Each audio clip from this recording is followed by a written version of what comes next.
नमस्कार और आज की बड़ी खबरों में आपका स्वागत है और मैं हूं आपके साथ निशा भारद्वाज। आज के बुलेटिन में बात करेंगे छावा फिल्म बैन करने की मांग पर क्यों भड़के ओम प्रकाश राजभर। बताएंगे आपको 1 अप्रैल से किस चीज पर लगने जा रहा है बैन। दिखाएंगे आपको दिल्ली में महिलाओं को कब मिलेंगे 2500 रुपए और बुलेटिन के आखिरी में देखेंगे कि कैसे सदमे में आ जाएंगे चीन और पाकिस्तान। लेकिन दिन भर की तमाम खबरों से पहले एक नजर डालेंगे सुर्खियों पर। जज के बंगले से कैश मिलने का मामला। जस्टिस वर्मा के खिलाफ 2018 में सीबीआई ने एफआईआर की थी। शुगर मिल के जरिए बैंक से धोखाधड़ी का आरोप लगा है।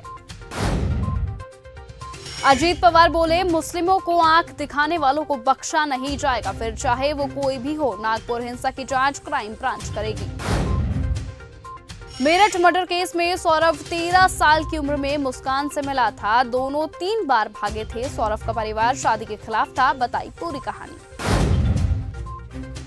1 अप्रैल से किस चीज पर लगने जा रहा है बैन। दिल्ली सरकार 1 अप्रैल से राजधानी में पुराने पेट्रोल और डीजल वाहनों में फ्यूल भरने पर प्रतिबंध लगाने की तैयारी कर रही है। शहर के 80% से अधिक पेट्रोल पंपों पर ऐसे उपकरण लगाए जा रहे हैं जो कि रजिस्ट्रेशन रद्द किए गए वाहनों की पहचान कर सकेंगे।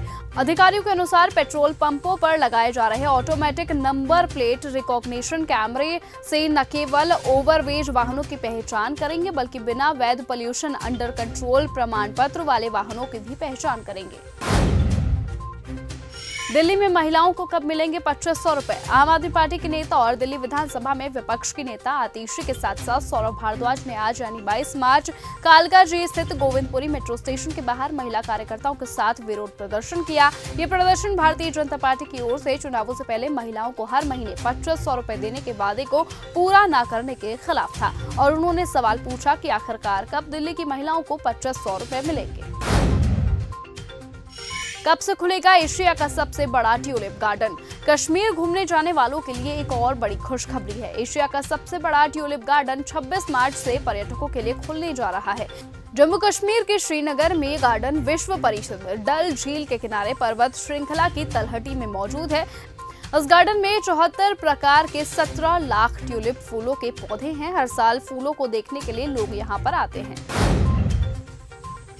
छावा फिल्म बैन करने की मांग पर भड़के ओम प्रकाश राजभर। उत्तर प्रदेश सरकार में पंचायती राज्य मंत्री व सुहेल देव भारतीय जनता पार्टी के राष्ट्रीय अध्यक्ष ओम प्रकाश राजभर आज विधानसभा के कई गांवों में लोगों के दरवाजे पर जाकर मुलाकात करते नजर आए। ओम प्रकाश राजभर ने मौलाना शहाबुद्दीन रजवी के बयान पर कहा कि उस मौलवी को हम राय देंगे कि कांग्रेस, सपा और बसपा इन तीनों पार्टियों को आप रहनुमा मानते हो, मोहम्मद साहब को जानते हो लेकिन उनके विचार को नहीं मानते हो।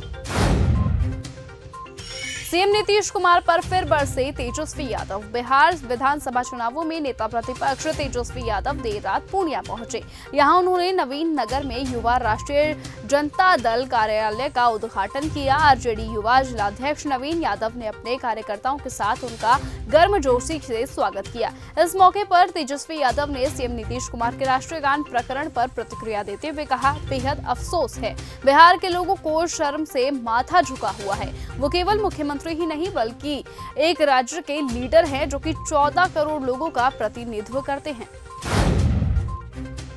नागपुर को जलाने की साजिश का हुआ पर्दाफाश। नागपुर को जलाने की साजिश का पर्दाफाश हुआ है। नागपुर साइबर पुलिस को जांच में कुछ ऐसे इंस्टाग्राम और सोशल मीडिया पोस्ट मिले हैं जिसमें हिंदुस्तान के खिलाफ और पाकिस्तान के पक्ष में लिखा गया है। कुछ ऐसे भड़काऊ भाषण के वीडियोस भी हैं जिसमें 15 मिनट दो फिर देखो हम क्या कर सकते हैं, मुसलमान जितनी जंग लड़े हैं सब जीते हैं, औरंगजेब जनाब पहले भी जिंदा थे, आज भी जिंदा है और कयामत तक जिंदा रहेंगे। 6 अप्रैल को रामनवमी है, हिंदुओं को रामनवमी तक के लिए अस्पताल भेजो जैसी भाषा लिखी गई है। कुरुक्षेत्र में यज्ञ के दौरान भोजन पर हुआ बवाल। हरियाणा के कुरुक्षेत्र में यज्ञ के दौरान फायरिंग की घटना सामने आई है। गोली लगने से एक युवक घायल हुआ है। कार्यक्रम स्थल पर पत्थरबाजी और लाठियां भी चलाई गई हैं। एक युवक के सिर में पत्थर लगा है। यज्ञ में अलग अलग राज्यों से ब्राह्मण बुलाए गए थे। सूत्रों से मिली जानकारी के अनुसार यज्ञ में शामिल हुए ब्राह्मणों पर लाठियां बाजी गई हैं। बाबा के बाउंसर्स पर गोलियां चलाने का आरोप है। घटना के पीछे बासी भोजन को लेकर हुआ विवाद बताया जा रहा है। रेखा सरकार के खिलाफ आपका प्रदर्शन। दिल्ली में आम आदमी पार्टी शनिवार को बीजेपी के खिलाफ प्रदर्शन करती नजर आई। बीजेपी ने महिलाओं को आर्थिक सहायता देने के लिए महिला समृद्धि योजना शुरू की है और इसी के तहत महिलाओं को 2500 रुपए देने का वादा किया था। इस स्कीम को लेकर ही आपका प्रदर्शन लगातार जारी था। तो वहीं ये बीजेपी का जुमला है और बीजेपी के पास एक जुमले का बैंक है, ऐसा कहते हुए आपके कार्यकर्ता नजर आए। जनगणना कब होगी सरकार नहीं बता रही है। कांग्रेस नेता जयराम रमेश ने जनगणना को लेकर मोदी सरकार पर निशाना साधा। केंद्रीय गृह मंत्री अमित शाह के बयान पर रमेश ने कहा कि जनगणना कब होगी सरकार इस बात को नहीं बता रही है। 2021 में जनगणना होनी चाहिए थी, लेकिन अब 2025 हो गया है। ये एक चुनावी भाषण था। गृह मंत्री पहले ये बताएं कि जम्मू कश्मीर को पूर्ण राज्य का दर्जा कब मिलेगा। आरएसएस प्रतिनिधि सभा में बांग्लादेश को लेकर प्रस्ताव पास। आरएसएस प्रतिनिधि सभा की बैठक में बांग्लादेश को लेकर प्रस्ताव पास कर दिया गया है। संघ ने कहा कि बांग्लादेशी हिंदू समाज के लिए एकजुटता दिखाएं। यूनाइटेड नेशन बांग्लादेश में हिंदुओं पर हो रहे अत्याचार पर दखल दे। केकेआर को सपोर्ट करने कोलकाता पहुंचे शाहरुख खान। आईपीएल 2025 की शुरुआत हो रही है। करीबन 1.5 महीने तक चलने वाले इस टूर्नामेंट में 10 टीमें आपस में मुकाबला करने को तैयार हैं। आईपीएल शुरू होते ही क्रिकेट फैंस की खुशी दोगुनी हो जाती है। सभी अपनी फेवरेट टीमों को सपोर्ट करने के लिए पूरा जोर लगा देते हैं। तो वहीं बॉलीवुड स्टार शाहरुख खान भी क्रिकेट के बड़े प्रशंसक हैं और अपनी टीम कोलकाता नाइट राइडर्स को सपोर्ट करने के लिए वो स्टेडियम में भी नजर आते हैं। अब साल 2025 में उनकी टीम पहला ही मैच खेल रही है। ऐसे में वो भी अपनी टीम को सपोर्ट करने के लिए कोलकाता पहुंच गए। एयरपोर्ट से उनका वीडियो भी सामने आया है, जिसमें वो बस से उतर रहे हैं और पब्लिक उन्हें देखकर चीयर करते हुए नजर आ रही है। आ गई केसरी चैप्टर 2 की रिलीज डेट। अक्षय कुमार ने खुद ही अपने इंस्टाग्राम पर ये पोस्ट शेयर की है कि केसरी 2 की ऑफिशियल अनाउंसमेंट अब उन्होंने कर दी है। साथ ही उन्होंने ये भी बता दिया है कि आखिर इस फिल्म का टीजर किस दिन रिलीज होगा। एक खून से लथपथ दीवार पर गोलियों के निशान नजर आ रहे हैं। उसके ऊपर लिखा है, एक क्रांति जो साहस के रंग में रंग गई। Kesari chapter 2 the untold story of Jallianwala Bagh. Akshay Kumar के वीडियो के साथ कैप्शन में लिखा गया है, कुछ लड़ाइयां हथियारों से नहीं लड़ी जाती। 24 मार्च को आ रही है केसरी चैप्टर 2 का टीजर।